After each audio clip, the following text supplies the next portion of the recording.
Before I share my sermon, let me just mention that Darcy Gilbert Burke is available to offer ASL sign language. And so if you would like to follow her, you can find her amongst your screens and pin her so that you can follow along.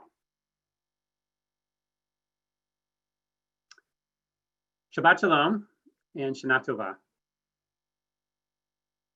There's one word that I want you to embrace long after these Yamim Noraim, these high holidays, conclude.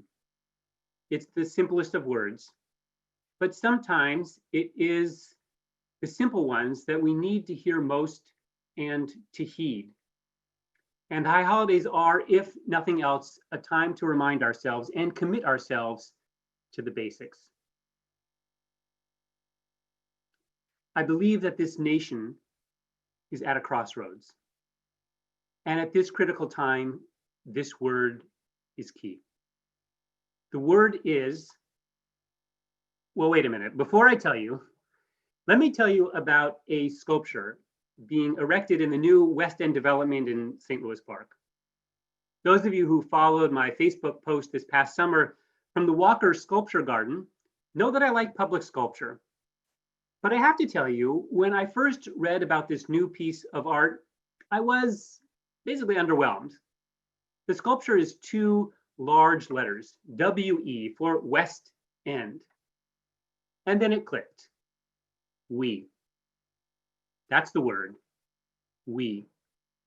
Now, I have to say, I don't think that there's much of an us and them rivalry between St. Louis Park and Golden Valley, the two cities behind the development and the sculpture's design. But we, I believe, is the key to our survival. And I mean that quite literally.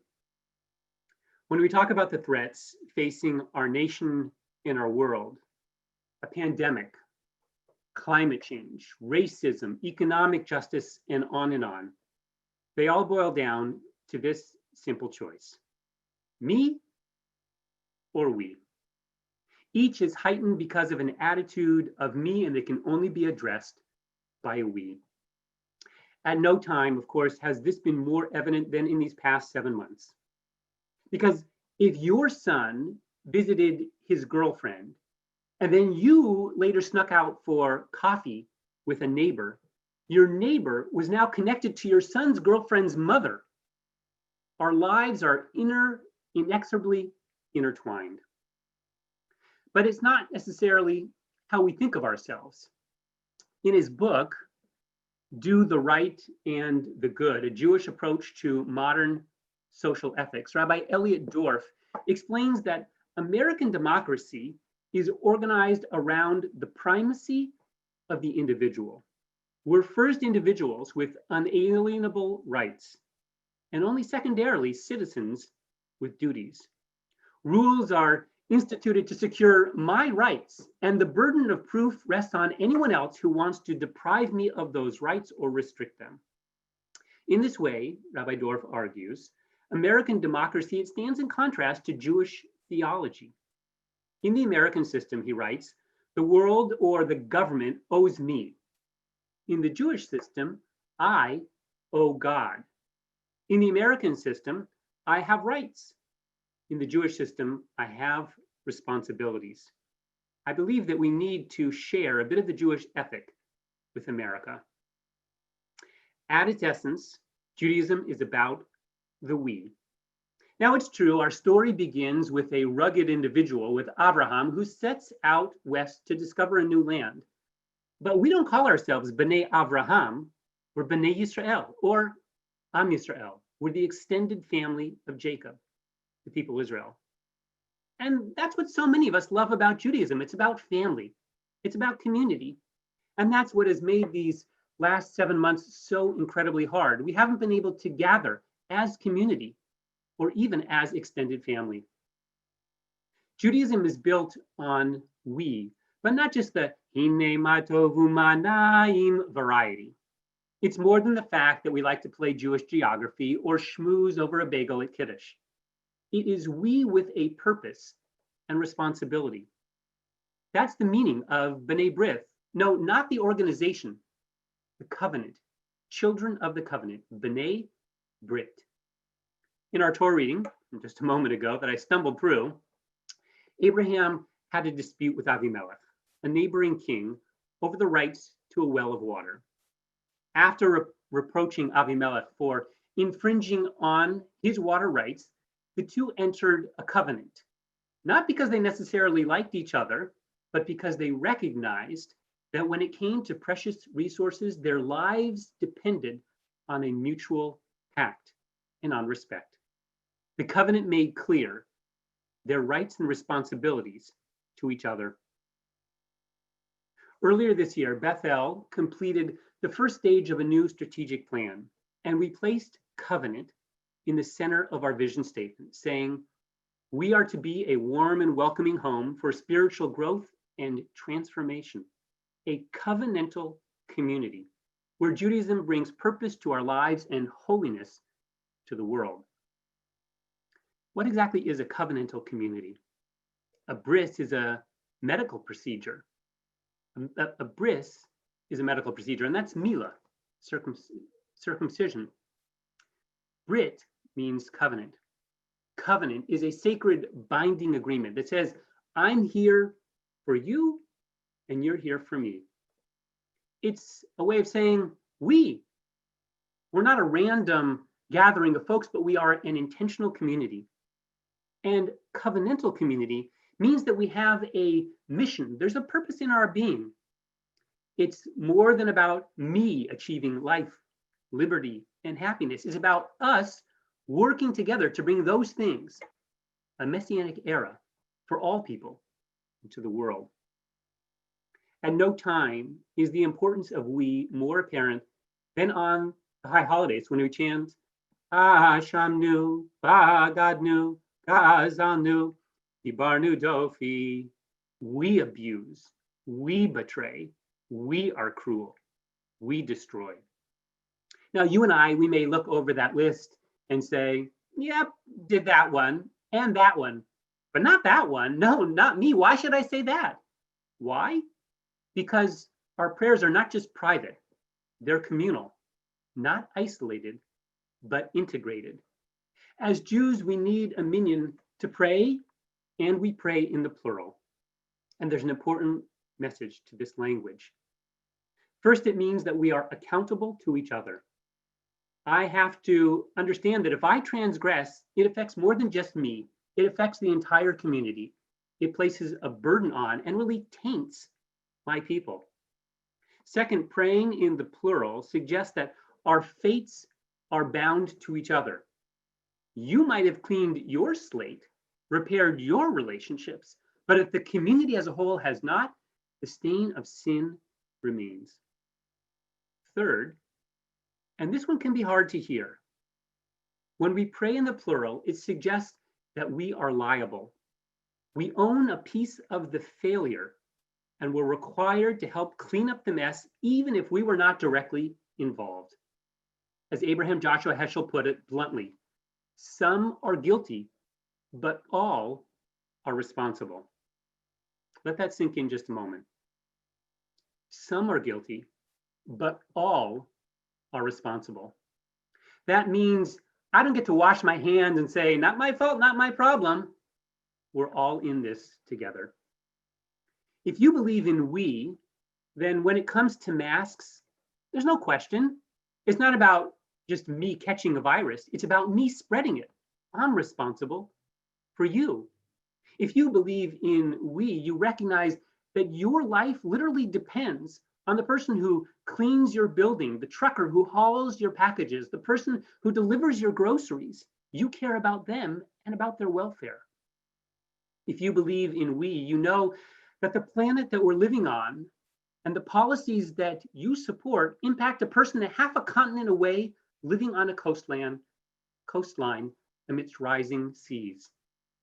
If you believe in we, then you understand that while you would never ever put a knee on a neck, each of us is responsible for dismantling ongoing systemic racism. For all of its shortcomings, America was established on the principle of we. It was exactly 400 years ago this November in 1620 when 102 passengers made their way to these shores aboard the Mayflower. They were pilgrims, men and women, young adults and children. They were seeking religious freedom. And there were also a group that were referred to as strangers, a group of common folk, including merchants, indentured servants, and orphans. As they approached the shore, an argument broke out. You see, they had been blown far off course from Virginia to Massachusetts, so that Virginia jurisdiction no longer applied. What laws would govern them? Who was to rule them, they argued. To quell the growing rebellion, they crafted the Mayflower Compact, because they knew that without a we, they could not survive this new world. In it, they agreed to mutually, quote, covenant and combine ourselves together into a civil body politic to enact laws for the general good of the colony. Admittedly, the Mayflower Compact was not a perfect agreement. Women did not sign it, nor did it undo class division between pilgrim and stranger. And when it was enacted, it didn't include Native Americans. Flawed as it was, this social contract rested on a foundation of a we. And this ethic translated into civic engagement and mutual responsibility. It led to the success of New England's colonies. In his now famous Sermon on a Hill, the colony's first governor, John Winthrop, called on people to, quote, knit our lives together, to build a place where we mourn together, rejoice together, labor together. And so they did. Chaverim, we are in need of a cultural climate change. We have to move from a me to a we. We have to renew America's covenant, and there is literally no time to spare. With the total breakdown of trust and tolerance, America is at a breaking point that I fear will spill into armed violence.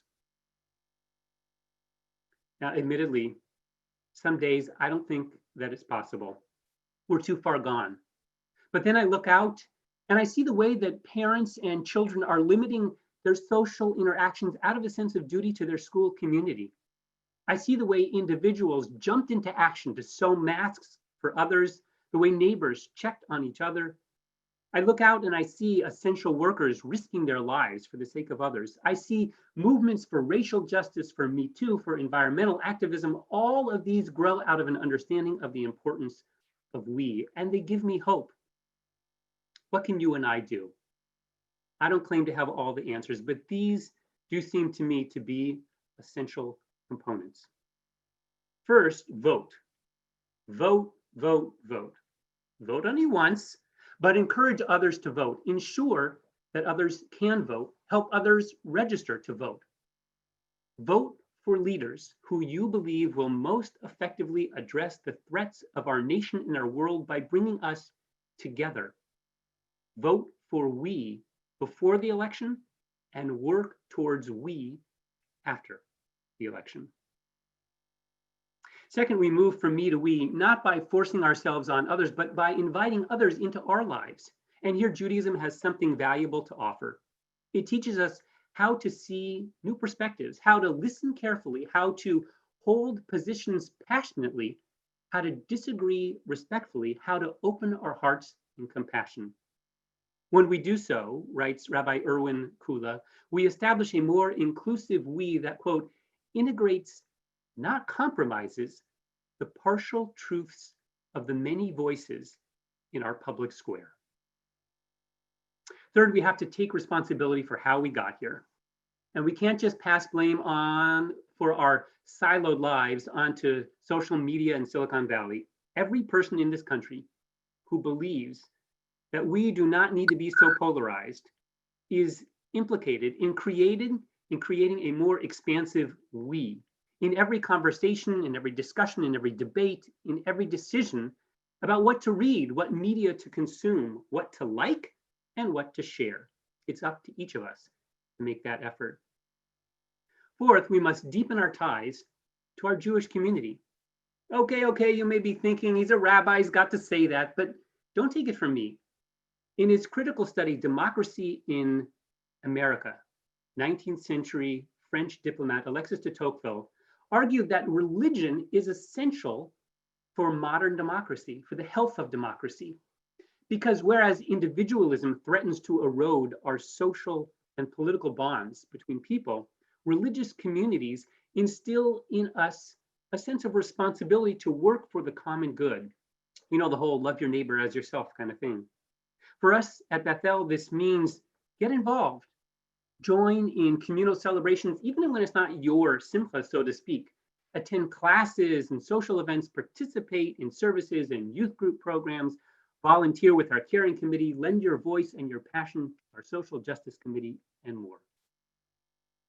Fifth, let me just throw this dream out there for you to consider. To move from me to we should bring the best of Israel to America and promote post-high school programs of national service. Imagine this, Jewish teens schooled in Tikkun Olam, working alongside teens representing the rich diversity of this nation in a shared endeavor to repair our land. When we dedicate ourselves to serving our country, and when in the process we come face to face with others, we leave behind the narrowness of me and the world expands to we. Finally, and appropriately on this Rosh Hashanah, we move from me to we by doing tshuva, by repairing relationships, by asking and giving forgiveness to those we've wronged, that we might renew bonds of love.